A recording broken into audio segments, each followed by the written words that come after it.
I'm going to upset a lot of people from Britain right now by looking at London and thinking that it is representative for the rest of the country. But I'll tell you what, give it 10 years or so.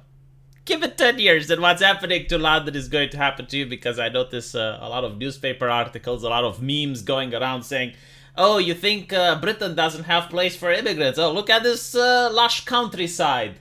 Of course they have places. Give it 10 years. But anyway, I did travel to London several times. I did suffer from what is considered to be culture shock. And part of that shock was when I went into certain places, usually operated by the government, like the London Zoo, I think the London Eye, though I'm not really sure that's operated by the government, but certain museums definitely were. The London Dungeon, the aquarium, they don't accept cash. They are pushing for what appears to be a cashless society. A couple of months ago, I even made a video on this channel showing a gentleman that went to a supermarket, wanted to pay in cash. He wasn't allowed. This caused a little bit of controversy, and it's happening exactly when, and this is happening during a time where Nigel Farage is getting debanked.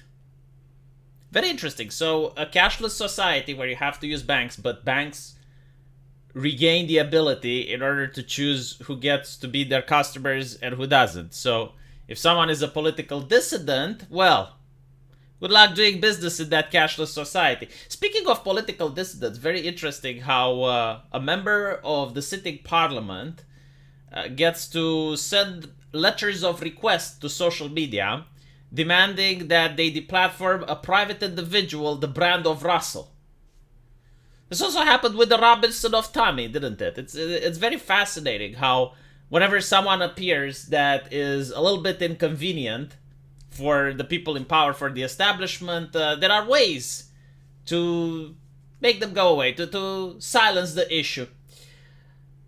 Now, I also noticed several other interesting aspects. When I went to London, there were cameras everywhere.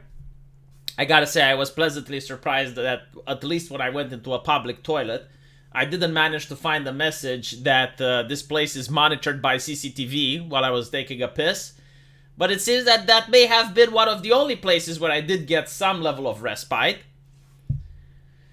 Other than that, apparently the new online safety bill is going to make sure that you are safe while being on the internet, because up until now you were in grave danger. But the government wants to be able to see everything, including encrypted messages. And they also want to ban things that, and I quote, are legal but harmful. So in other words, like even things that aren't a crime, if you do it online, well, it may be. I don't know. It's subjective. A lot of hate speech laws. I mean, free speech is definitely out the window. So with this and more, I was presented with a question while I was on Discord. The question that actually surprised me, and I find it to be very intriguing. Assuming that China would conquer the United Kingdom, like I know it's not possible, but like assuming for the sake of the argument that the CCP would take over the UK, how would life change for the average citizen? And I generally, like I was like, well, like the CCP is an authoritarian state. Like, well, what would happen? Citizens would be monitored online. Wait, I mean that wouldn't be much of a change, would it? Okay, there would be cameras everywhere, and people would be monitored on the streets. And you know what would happen? I'll tell you what would happen. Political dissidents would be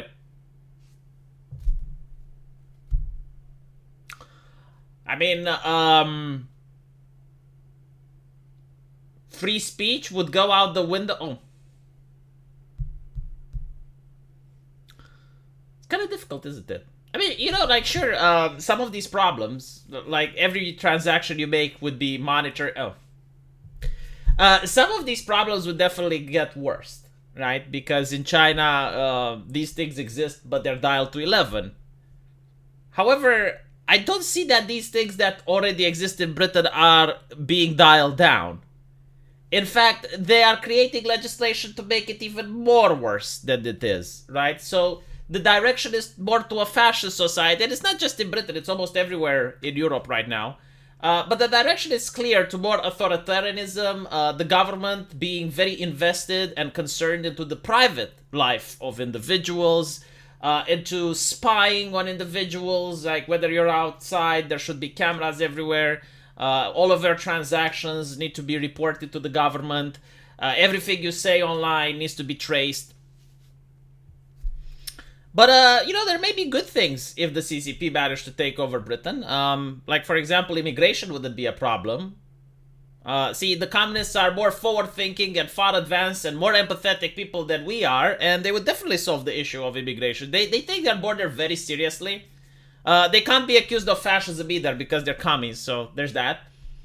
I think, like, foreigners may not be allowed to buy property in the UK.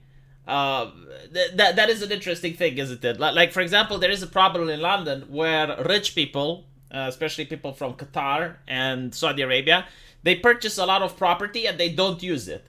The reason they purchase it is to sit on it, to wait for the prices to go up and up and up, and then they sell it. So because of that, it causes, well, it's not, doesn't necessarily cause, but it is part of the housing crisis, because like you have entire apartments that do not get to be used. I think the Chinese would solve that issue right away. They would definitely solve the crime. Like, if you look in China, they have a zero tolerance for crime. Like, there is no bullshitting. It's like, oh yes, but the criminal is a victim of society. No, they will be a victim of the CCP if they don't cut their shit. Just stop the nonsense. China is incredibly low tolerant towards any type of criminal behavior. I mean, sure, they do have their criminals there as well. But they're a lot more effective, I would say. Like, given the number of the population that they have, and the low crime rate compared to how high the population is, I definitely think that the crime in London would lower dramatically if the CCP was in charge. I know it sounds weird, like the video is like me shilling for the CCP. I'm not shilling for the CCP, I am shaming the leaders in the United Kingdom. It is unacceptable in a society which is supposed to be democratic, free, and liberal, to have so many similarities to China, to literally go onto the direction where it becomes more and more like China light. Like, the Britain from today is irrecognizable to the one that existed in 2016. The very concept that they're passing laws to monitor shit that's on the internet and to break away with encryption, to ban stuff that is legal but harmful, all of this nonsense, to have people from the parliament that are threatening someone that has not been convicted or accused of anything. I mean, they're threatening his livelihood, right?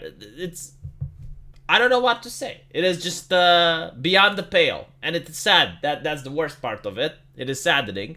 And I picked Britain because I know a lot of my subscribers are from there. But this is happening in many places in Western Europe. Eastern Europe, not so much. But Western Europe, it's getting dangerously close to fascism.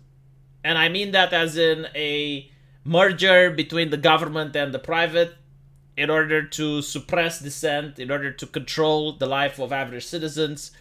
It is very concerning. But if you're from Britain, let me know what you think. Maybe you have a different take than mine. And hopefully I will see you guys in the comment section. Take care.